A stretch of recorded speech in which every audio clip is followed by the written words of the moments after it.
నిజంగా జగన్మోహన్ రెడ్డి గారు ఎన్ని పాపాలు చేశారంటే అమరావతి విషయంలో రాష్ట్రం వెనకడిగేసింది, అంధకారంలో నెట్టేశారు మంది. ఒకరోజు 200 మంది మహిళలు వచ్చి మన జనసేన పార్టీ కార్యాలయంలో పవన్ కళ్యాణ్ గారితో ఈ విధంగానే కూర్చుని వాళ్ళు ఆ రోజు ఎంతో బాధతోటి వాళ్ళు ఇచ్చిన భూముల గురించి, వాళ్ళ బిడ్డల్ని చదివించుకోవాలనే ఆశ ఏ విధంగా ఉండిందో, ఈరోజు ఫీజు కూడా కట్టుకోలేని పరిస్థితి, చివరికి కౌలు ఇస్తామనే డబ్బు కూడా ఇవ్వకుండా రైతుల్ని మోసం చేశారే. దానికోసం కూడా పవన్ కళ్యాణ్ గారు వచ్చి ఉద్యమం చేస్తానంటే మరుసటి రోజు వేసేసారు డబ్బులు మీ ఖాతాలోకి. ఆ స్ఫూర్తితోటే మహిళలు కలిసిన రోజే, అదే రోజు రాత్రి మేము ఢిల్లీకి వెళ్ళి 3 రోజులు ఢిల్లీలో ఉండి అక్కడ ఉన్న నాయకులతోటి పవన్ కళ్యాణ్ గారు చాలా బలంగా, చాలా తప్పు కేంద్ర ప్రభుత్వం చేస్తుంది, మీకు బాధ్యత లేదా, మోడీ గారే వచ్చి శంకుస్థాపన చేశారు అమరావతికి, ఈ రోజున ఎట్లా ఈ విధంగా విధ్వంసం చేస్తుంటే మనం ఊరుకోగలుగుతాం, మాకెంత బాధ ఉందో మీకు కూడా అంతే బాధ ఉండాలి.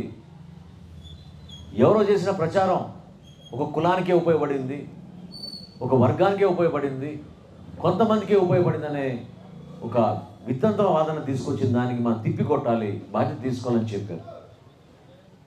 భారతీయ జనతా పార్టీ నాయకులందరూ కూడా కొంచెం ఆలోచనలో పడి 2020 సంక్రాంతి కల్లా భారతీయ జనతా పార్టీ జనసేన పార్టీ పొత్తులోకి వచ్చాం మనం. అదే మొట్టమొదటి అడుగు మనం ఆ రోజు వేసింది. ఎందుకంటే అదే మీ కష్టాలు మీరు నిలబెట్టిన కూటమి ఇది. ఆ రోజు వేసిన ఆ మొదటి అడుగు మనల్ని 2024 ఎలక్షన్లో ఇంత అద్భుతంగా మీ అందరు కూడా ఓటేసి గెలిపించారు. చంద్రబాబు నాయుడు గారి నాయకత్వం, కేంద్రంలో నరేంద్ర మోడీ గారి నాయకత్వం, ఏ విధంగా వీళ్ళిద్దరిని కలపాలని మన పార్టీ అధ్యక్షులు పవన్ కళ్యాణ్ గారు చేసిన ప్రయత్నం మర్చిపోబాకండి. దాని వెనుక మీ అందరి ఆలోచన, మీ కష్టం. ఈ రోజున అమరావతి అనే రాజధాని మనకి లేకపోతే అడ్రస్ లేనట్టు. మనకి ప్రతి రాష్ట్రానికి ఒక రాజధాని ఉంది, ఒక పేరు చెప్పుకోగలుగుతారు. మన ఆంధ్రప్రదేశ్కి ఎక్కడున్నాం మనం? మొట్టమొదటిసారి కర్నూలు పెట్టారు, కర్నూలు నుంచి కొన్ని వ్యవస్థలు తీసుకొచ్చి గుంటూరులో పెట్టారు, గుంటూరు నుంచి మళ్ళీ హైదరాబాద్ అన్నారు, హైదరాబాద్ నుంచి మళ్ళీ విడగొట్టి మళ్ళీ చివరికి మనం అమరావతిలో కొత్త రాజధాని నిర్మాణం చేసుకుందామని వచ్చాం. మీ అందరూ సహకరించారు.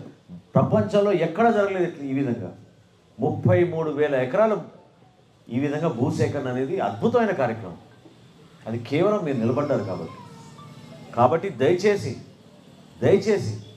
నేను చేతులు జోడించి మిమ్మల్ని నమస్కరించి చెప్తున్నాను, మీకు అనుమానాలు తెచ్చుకోబాకండి.